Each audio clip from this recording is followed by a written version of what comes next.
I'm here to talk about Cocreate 20, which is one solution to COVID-19. And oh, did you hear that tree crack?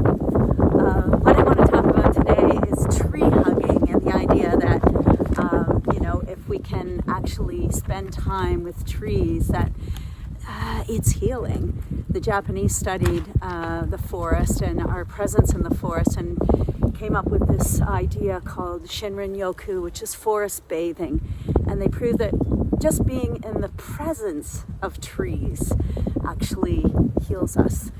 A lot of people don't know that trees are social beings, and they actually get to know each other and they fall in love, and they have children and they know who their children are, which I think is really quite cool.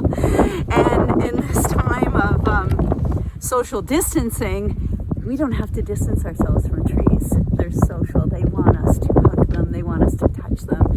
They want to share their love with us.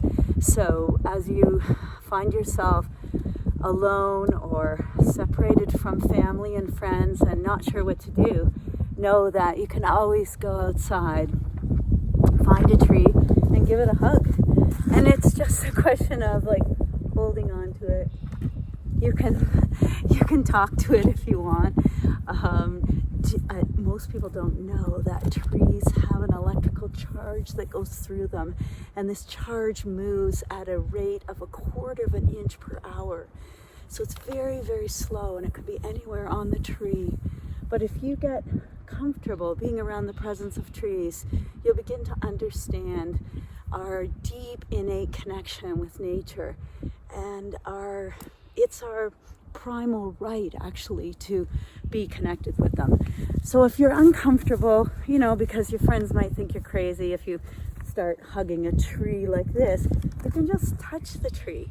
Start off by feeling it with your hand, then put your ear up to it and see if you can hear anything.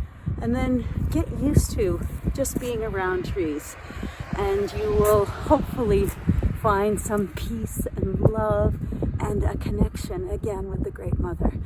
Once we have this feeling of connection, then we're no longer alone. Be well and stay healthy.